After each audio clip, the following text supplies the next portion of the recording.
the flag of the United States of America and to the republic for which it stands, one nation, under God, indivisible, with liberty and justice for all.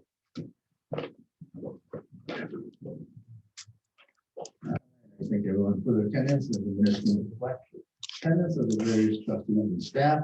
Let's move on to item 3. I'll entertain a motion for the approval of the 12/21 village board and the 1/18 village board meeting minutes and file the 11/23 joint library board 12/7 finance committee meeting minutes as presented. I'll make a motion. Second. Okay, motion second, as always, comments, questions, clarifications on the minutes. Page 2 of the board meeting. First sentence. We have not Annalise, I think we should change it to Annalise Annenberg, special events and tourist promotion coordinator. Page 2 of the village board. Yes.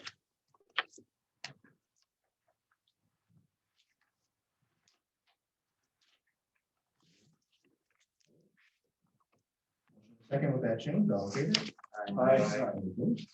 Motion passes. Anybody in the audience on a non-agenda item?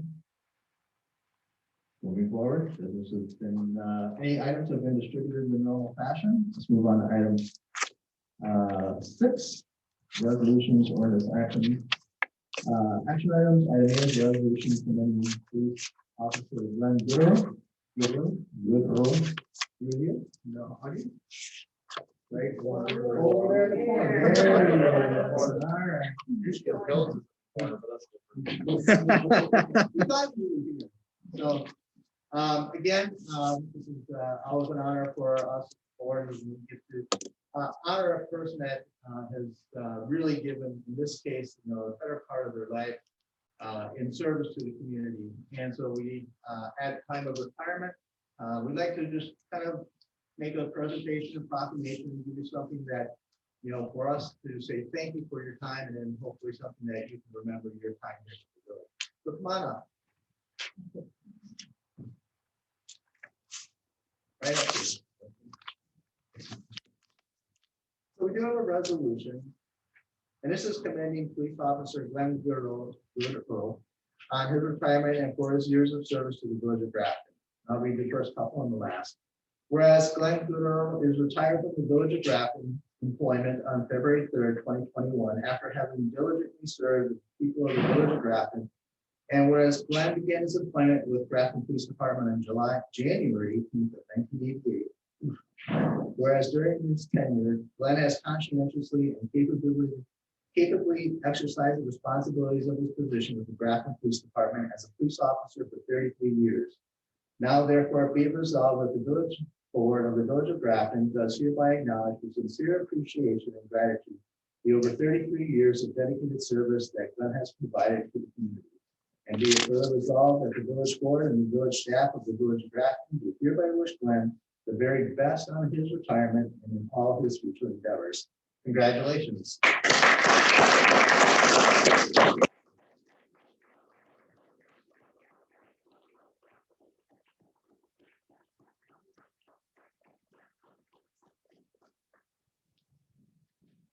I was going to bring the 12-page thank you message I had tonight, but first of all, thank you. I'm here tonight as a son, a father, a grandpa, and a police officer. Under all these titles, there have been many mentors who have molded me into who I am tonight. And I thank them all.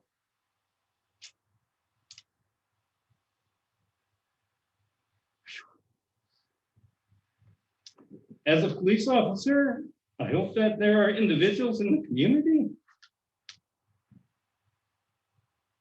that feel I was a help in mentoring them. Whether it was a casual conversation or a professional contact. Ticket. I reflect back to the old saying, treat others the way you expect to be treated, and things will be okay. It may be only a number, but the 33 years in Grafton have been okay. Thanks to the citizens of Grafton.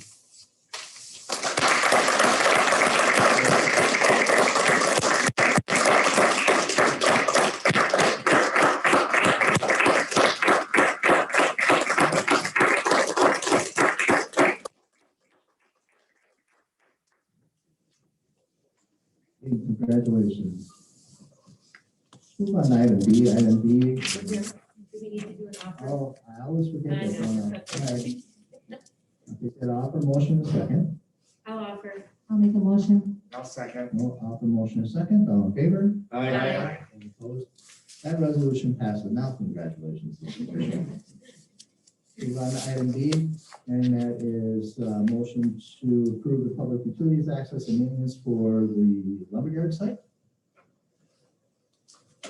I'm able to provide a quick overview of the matter. So this is a formalized agreement to really memorialize a situation that is in existence, whereby the lumberyard development was constructed. However, with difficulties on the site being bedrock, having to bore under the railroad tracks to attain connection with a manhole access point to the west. The developer at that point did not, was not either able to or want to build out that infrastructure to the exact village specifications. So therefore, the compromise was reached whereby the village would have all of its public infrastructure get to the property, and then it would be taken over as private infrastructure once on the property to ensure service to the various buildings. With that, the agreement that would look to be part of the recorded certified survey map sets forth easements whereby the village is able to either get on the site and do emergency work on behalf of the property owners or tenants, or if there is a problem on the site that could potentially impact our public utilities, be able to access the site and readily address it as needed. And so again, looking to memorialize a situation that already exists on that property, which would be recorded and run with the land. So therefore, any future, if there were any splits to the property whereby a building would be sold off, what have you, it carries with the land and discoverable under title search. But again, this is a long time coming, about 18 months worth of back and forth with the developer to get to this point. And so we are before the board this evening, want to make it clear that the agreement does not impose a maintenance obligation on the village, but rather grants the village the ability to correct if it deems such work is necessary. And again, that emergency aspect, the emergency access aspect that I mentioned as well. So with that, staff is on hand to speak to further to the agreement. But it is before the board this evening for consideration, and we are recommending approval of the agreement. Mike, you were part of all these agreements. I mean, this was actually part of the developer's agreement originally too, right? Well, I think the project evolved. I don't know that we got into the utilities in the development agreement itself, but I think your administrator has summarized. It's a unique set of circumstances, four parcels, multi-uses, residential, commercial. And then as your administrator explained, especially as to the sewer is not necessarily built to public dedication standards, and it runs west under the railroad tracks. At least the rear building, the west building, the big apartment building, the line runs west under the railroad tracks to a public main. So what the agreement provides is that the village has the right to access the site. The village has the right to perform maintenance, especially hydrant flushing and especially with regard to the public water. And the village would have the right to televise the sewer and recommend maintenance. And if the developer doesn't complete it, the village could complete it at the owner's, the respective owner's expense. I guess I just wanted to make sure the board was aware that none of this was completed without village board approval and CDA awareness and things like that, and it all gone through public works and as far as that review and went through the planners. So I mean, this is how it was built, it was approved. This is basically the dedication of the easement. Questions? I do. Mhm. Are there any other agreements like this? Jesse, do you know, on any other private developments where we're responsible for one portion, they're responsible for another, yet we have, we overlook on Sure. if we feel it's not being done correctly? Quite frankly, I did not have the chance to make that inquiry of Community Development Director Wolf prior to her leaving the office. So I would have to check into that. I mean, Mike, are you aware of any historical agreements I'm similar to assuming- this? I'm assuming there are not. Because this is an unusual I think, situation? and I know Amber and Chief Rice are here. I mean, I think some of the thinking was, especially as to the water, that we want to maintain that public water. And if there was an issue with the public water, it could affect properties off-site. I don't know if I'm correct when I see that. I believe I'm correct. Correct, and we definitely want to be able to get on there and flush the water main that flows through the site and address hydrant issues, which we do on some other sites. One I can think of is Grafton Commons out by the freeway where Costco and everything is. We get on there, we flush hydrants, we keep the water system working. If issues are found, then the property owner is notified. So in that sense, that would be similar. I don't know. So that is similar then, if Grafton County. As far as the water goes, yes. I don't know that we have another agreement that kind of splits water and sanitary as two different scenarios. Mhm. And I know that in the past, there was concern when they started digging, right? There was a lot of bedrock that they There were was trying bedrock. to get under the railroad Originally, track. they planned on just connecting to the sanitary in Wisconsin Avenue, which would have been much simpler, but because of bedrock, they were not able to get deep enough. Hence the reason they went west underneath the railroad.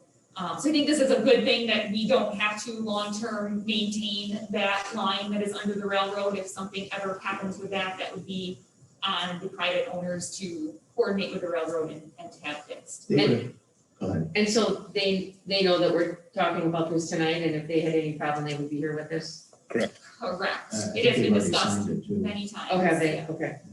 And I think, if I remember correctly, if we would have gone to Wisconsin, so we would have had to basically tear up all of Wisconsin to get across. Correct, Yep. correct. And close Wisconsin Avenue for a considerable amount of time to tie in. Right, okay. Yes. Thank you. That's what I wanted to clarify. You don't see a potential problem right now. You're just protecting in case there is something in the future. Because I was looking at this, trying to figure out, well, what is the potential issues? Correct, I mean, it's been, Which Jesse clarified and like. yeah, development has been on board for 4 or 5 years now. I'm not aware of any issues with the systems on site to this date. Thank you. When you say it doesn't meet spec, are you talking about it's too shallow?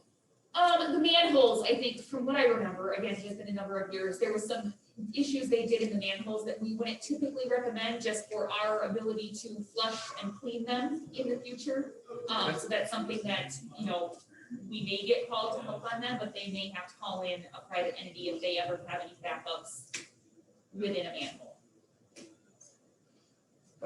So that was What was recommended to there? them that they go deeper, and they said no thanks? Correct, and a lot of that had to do with it's that manhole right out of that back building, right near the railroad. So a lot of those specs were driven by what the railroad would allow for depths and for size of casing and things like that. So we fully made it aware to them that if they had a backup near that manhole, there might not be anything that our crews could do to help them. And if I read this correctly, there's a time frame that they have to remediate inside of, like, I think it's in 2 days, and any issues and things like that. Do you have a follow-up? I have a number of questions, but I didn't want to interrupt Amy. No, I'm done. Go ahead. Okay, as far as I know, we have no other, this is the first time this private agreement has come forward for that whole development, correct? Correct. As far as I know, I don't think we have any other private situations like this, private agreements for developer or owner maintenance to, and one of my questions has to do, well, we talk about, well, the Grafton is gonna go in there, the village, and they'll, inspect and or identify problems and then bring it to the attention of the owner.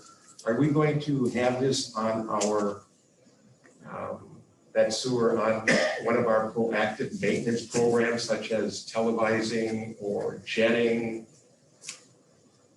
I don't think the proactive approach was our intent. I mean, that's something that could be discussed. I think on the sanitary side, it was more, a reactive or a helpful if we need to help them in a situation, or if they have a situation that they can't deal with fast enough that we think may impact the rest of our system, right? If it begins affecting something offsite. I'm gonna vote against this just on a matter of principle, because I'm not a fan, I never agreed with something like this. There's all sorts of issues in terms of whenever there's a call, and the call is gonna come to the utility or the village of Grafton, we're gonna be out there, and I would bet that in most cases, we're gonna wind up making the repair. This is not a high priority for any homeowner or developer. They're gonna call someone to do it. And we're, as a utility in a village and a sewer system, we're in the best position. And so we're gonna be going out there. And I wanted to kind of, you did answer the question as to whether or not 1505 has already been there in operation, whether we've had any issues or concerns to date that may tell us more about what the future holds. So if you say that nothing has happened that you're aware of, that's probably a good sign, but it's not necessarily indicative of what may happen 5, 10 years from now. Certainly. The other thing that kind of bothers me about this is that everyone gets a water and sewer bill, and the sewer bills reflect service, which includes service and maintenance and ultimate replacement of your sewer, of the sewer mains. This customer is not getting that, but yet he's going to be paying full price.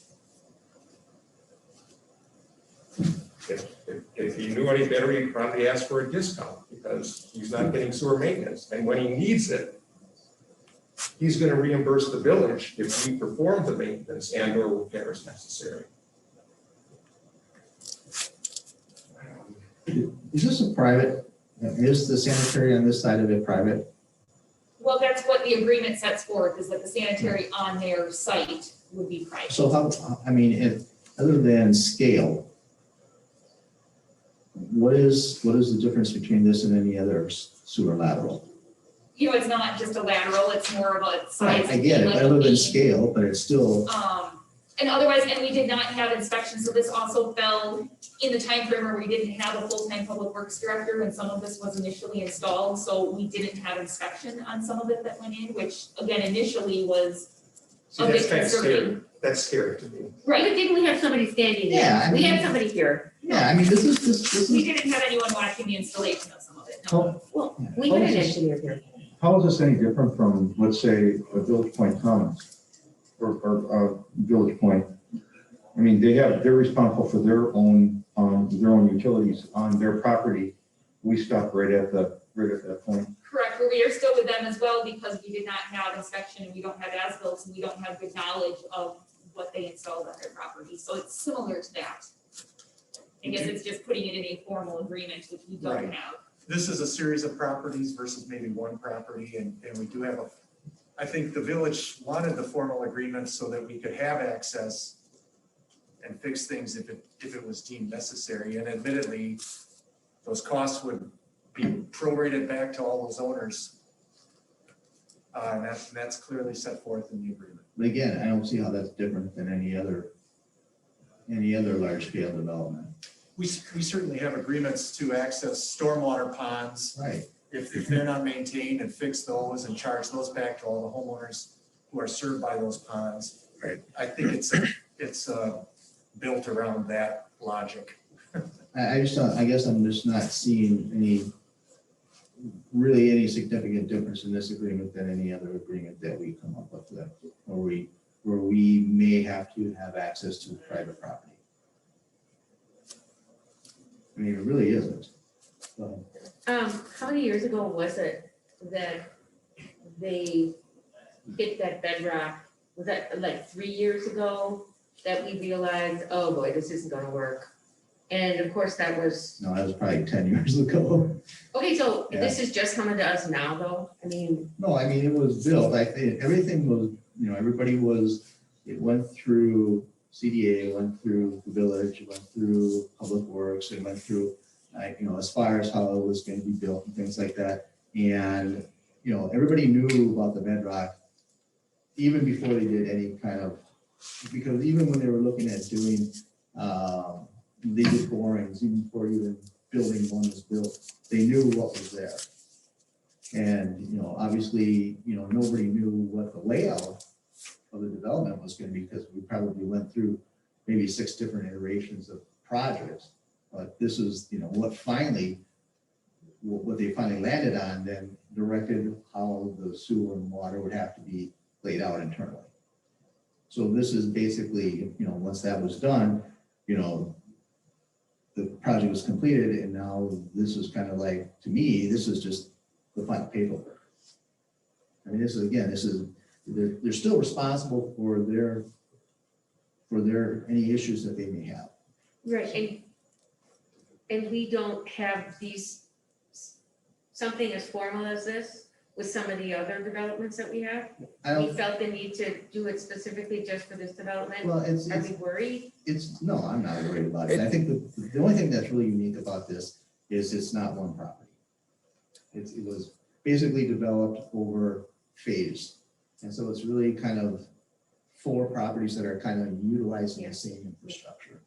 So it's just kind of like, and if you look at this, like the signature, it's the same person represents every single property. Yeah, I guess the way I look at this is that we know what's there, correct? And we know how it was constructed. We don't necessarily agree with the construction that's there, but we have this information in front of us. As opposed to something that's kind of sort of like that, and I keep on going back to Village Point Commons, where we don't know we kind of think we know what's going on there, but they haven't cooperated with us in getting that information, and we don't have an agreement with them. So I guess the thing is at least they've followed through with what they said they were going to do. We have access to it. And, I think that it's better to have that kind of a situation than what we have at Village Point Commons. Definitely, and this has been, I think it's coming so late, because Jesse alluded to 18 months. I want to say the first draft we had of this might have had a date of 2018 on it. This has gone back and forth with the developer for much longer than it should have. They've sat on it numerous times, but it's finally in a form that, both sides have agreed to, and seems to make sense. Yeah, it languished, no doubt, and I don't think I think the developer, for whatever reason, it languished. Now the developer is seeking a refinancing of all the parcels, and so now it's come to the top of the priority list. So here we are. Other questions? Yeah, I have one more. Amber, is this, even though it's a private sewer, is it something that is going to be in on our GIS mapping? Oh, absolutely. I believe it should already be there, yes. We definitely want to know what's there and. I for one have always, I've been confused about this particular project, because to the agreement, it refers to an attachment or an exhibit B, which shows the layout of that sewer. I've never seen that. I've never seen it. I have no idea of how that sewer runs, and so I don't know how many feet we have. I don't know if it's 8-inch or something less than that. Again, not complying with village standards. I don't know how many manholes there are.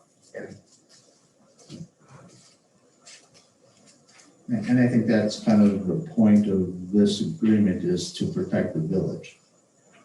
Well, yeah, definitely. The village is going to have to be protected. Right, and that's kind of what this is. It says, this is pointing out that you are responsible you are responsible for your private cemetery sewer. And exhibit B, I don't know, I pulled it off the web today, it is just one page, it's not the detailed plans, it just shows, the lines of where the water and sewer are. We definitely could include the entire plans as exhibit B, if that would make sense.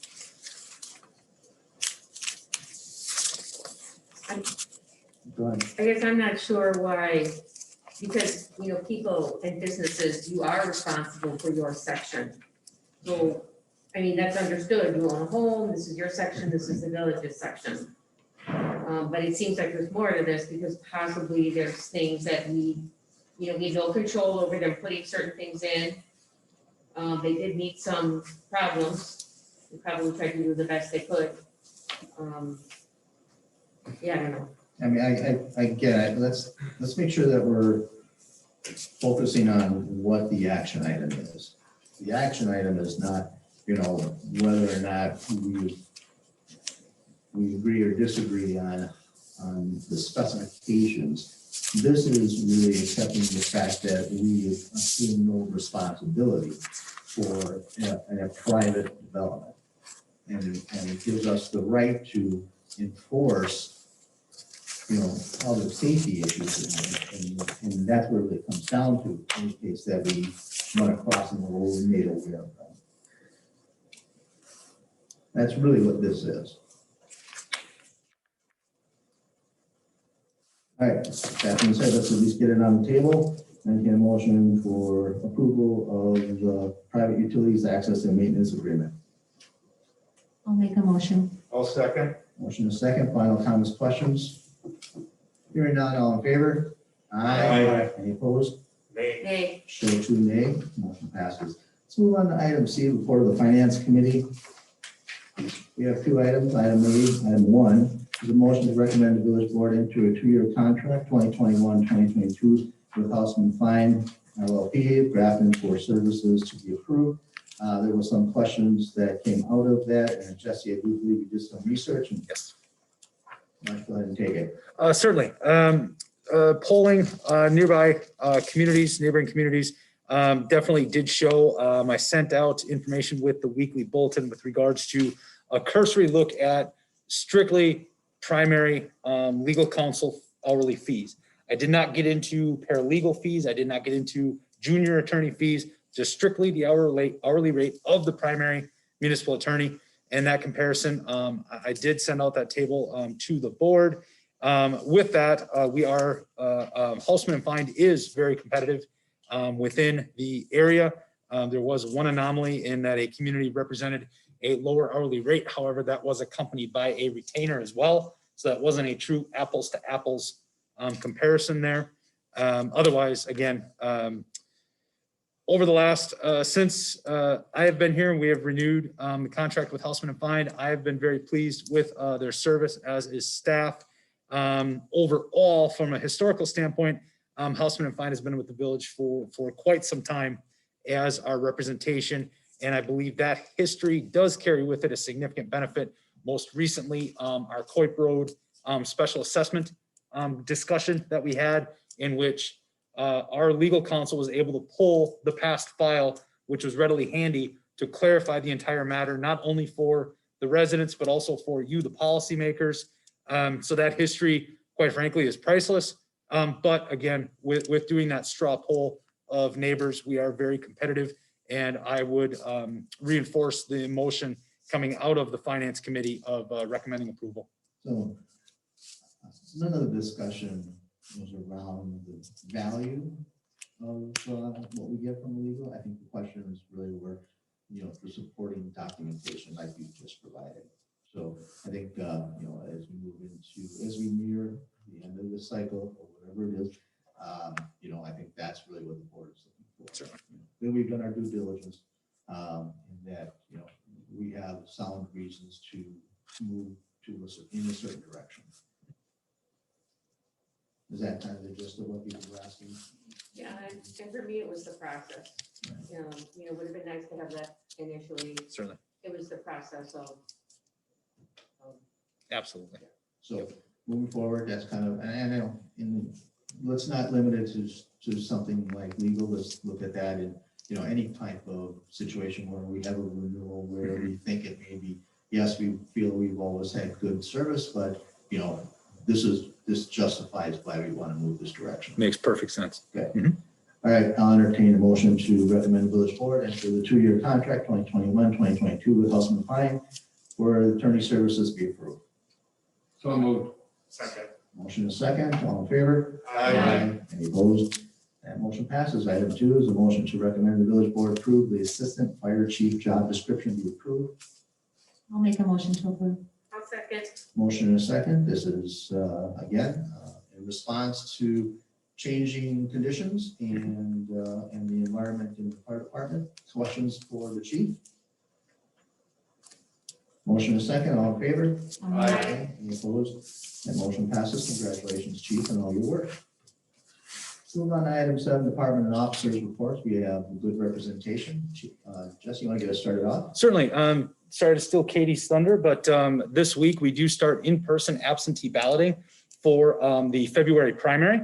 The only thing that is on the ballot here in the village of Grafton is the state superintendent of public instruction primary.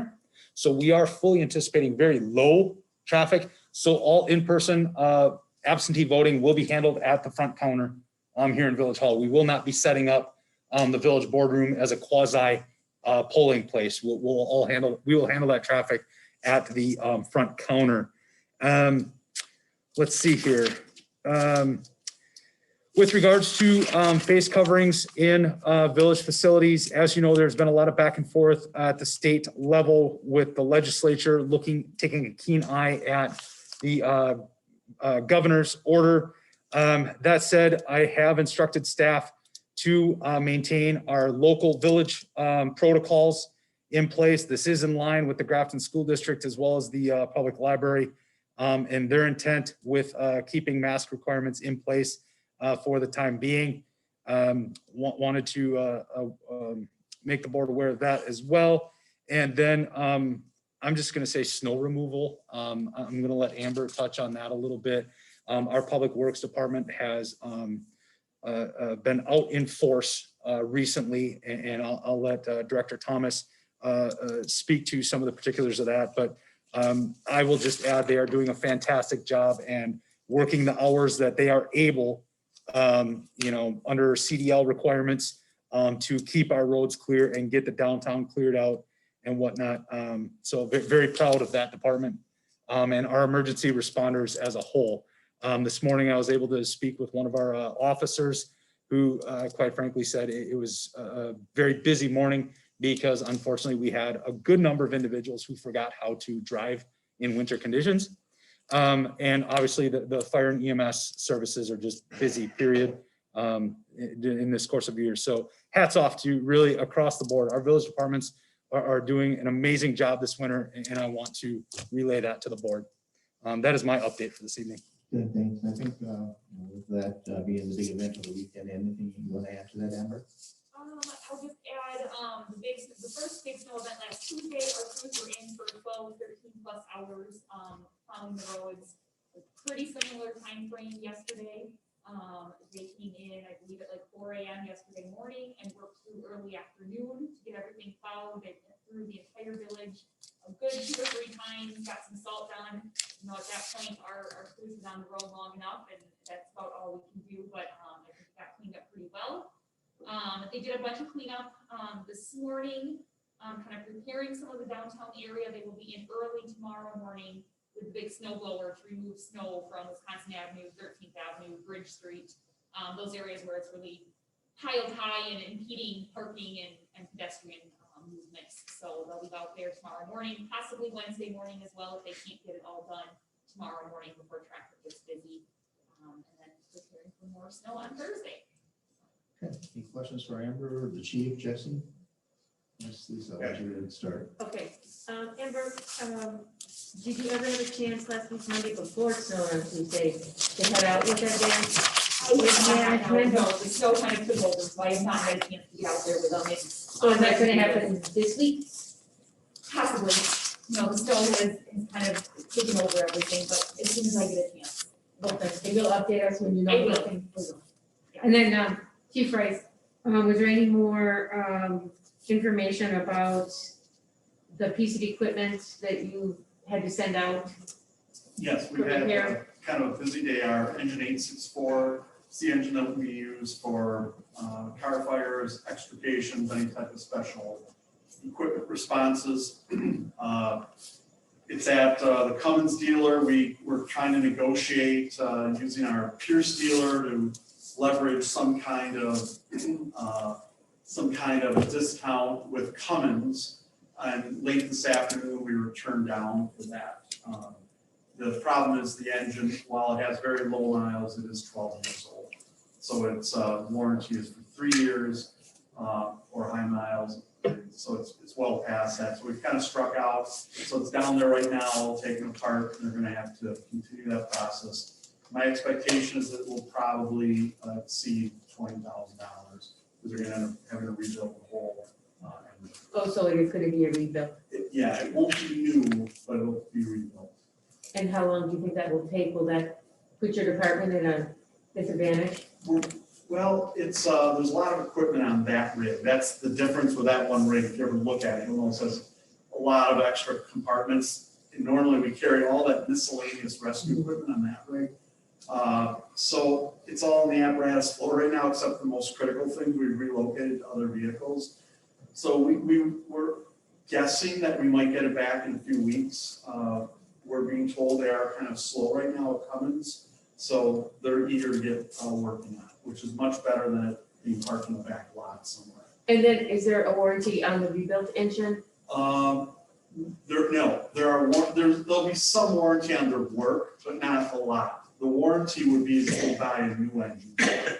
But that would probably be in the $40,000 range. And we're not going to put a lot of miles on this in its life. So it's been a difficult path, especially to spend this kind of money, but we're just at their mercy of Cummins. Okay, thank you. Any other questions? Yeah, Amber, can you please extend our gratitude to your team for their good work during the snowstorm? I don't know how Chief Caponero got the ticket for riding shotgun, but that was pretty fun. That was awesome. I do have a question for Jesse. Yes. Jesse, is this the time of year that you perform your reviews for your direct hires, or how does that whole process work? Is that something Certainly. that's stated in like an HR manual or what? Certainly. What I do for department heads, my purview is strictly the department heads. I do review the department heads' performance evaluations of their staff. I do go through that and offer my thoughts and feedback if needed. However, what I do is I split for the department heads, I split it over the course of December and January, where during the month of December, I sit down with each of the department heads and go through an annual evaluation in accord with our adopted form.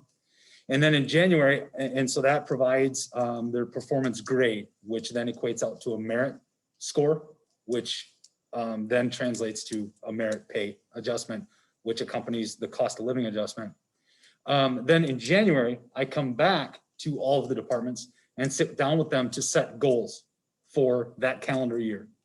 So I'm finished up where I'm sorry, Chief Rice, we have to sit down and chat yet, but we have goals set for each of the departments heads on behalf of the operations of the departments. And those goals actually tie back to the adopted areas of emphasis that the village put in place as part of the rebranding, where we look to explore fiscal responsibility, the overall quality of life, the transportation system, the use of technology and other efficiencies. So there are the 16, I believe, 13 or 16 adopted areas of emphasis that are kind of the goals towards that overall mission of quality life naturally. And I tie the department heads' goals into those areas of emphasis. That way it all comes back to as part of the mission for the village, and really looking to not only operationally specific goals, so for their department in particular, but also again, those larger area ones that tie back to the areas of emphasis for the village. So it's across 2 months that I carry that Is it out. stated like in an HR manual that they have to be completed by like January 31st, or No. is it just, that's kind of the golden rule? That's my practice. outspoken rule that Correct. you do? That's Okay. my practice. And that includes like your review as well? Is that Uh, taken my- at a certain time? My review comes from me to the village president, who then in turn works with the village board. So. And when is the time frame for that? Working on it. Oh. Okay. I guess it's not in Jesse's lap. It's not in Jesse's lap, is it? I just wanted to know how. No, the sure. process works. No, very good questions. Yep. Yes, sir. Chief, are you in the process now of looking to replace Officer Girl? Yeah, so glad you mentioned that. We have, our hiring process is in full swing right now. We ended up with 36 applicants for this go around. We've weeded that down to 21 who were, certified, certifiable. And then our recruitment team, and I'll cover that here in just a second, but our recruitment team then took a look at the applications of those 21, their personal history statements, and they've weeded it down to 6. So we've got 6 people that we're getting ready, scheduled to go through an oral board.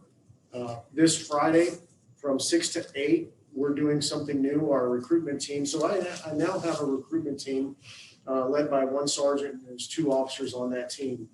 And their sole purpose is to put together recruiting materials, put together stuff that they can get out there and get some applicants from other agencies. That's my idea, is recruit the good cops from the other agencies. And so these folks will go through all these applications, and then Friday they're having an open house, something new. So all the applicants or the candidates, their family members can come up here to the police department and get an introduction to our culture, to our organization, and ask us any questions that they may have. Some of these folks are new, so they've never been in law enforcement before, and they don't know what to really expect. And it's important that as we move these folks through the process and ultimately hire somebody that is new, that their families understand what they're getting into. And because it's not just an officer thing, it's a family thing. Our culture affects their entire family. So we want to include them in the process and kind of get them to know who we are and what we stand for. And that way they can see if they're going to be a good fit for us and vice versa for us to them. So that's a new phase. It's not a mandatory phase by any stretch. It's just something that we thought we would do to bring people and get them included into the process beforehand. So. Anything else? I have a question. So Chief, at some point, is the Police and Fire Commission involved, or is it this new process that you started with hiring? This is the process that we started. So we, 2 months back, met with the Police Fire Commission, and we went through, Paul Marorder and I went through the requirements. We've changed the hiring process in the Fire Commission rules.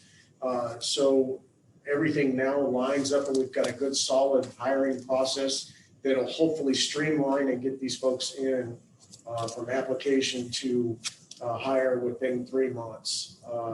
And I think that's a good goal because I know I've achieved it before. This first round of hiring has been a little longer just because we're trying to get our feet planted and see how everything is going to go. But I think now we're getting ready to move forward, and we should be able to get 2 really good candidates out of this batch. All right, thank you. All right, let's move forward. Item 8, licenses. We have 1 individual person in their employment location is listed. Looking at for approval. I'll make the motion. I'll second. Motion is second. All in favor? Aye. Opposed? That motion passes. Move on to item 9. Before the bills, entertain a motion for the approval of village expenditures, $232,810.59. So moved. I'll second. Motion is second. I saw some back and forth on the bills. Any further questions? All in favor? Aye. Any opposed? That motion passes. Item 10, entertain a motion to adjourn. So moved. Second. Motion is second. All in favor? Aye. We are adjourned. Thank you all very much.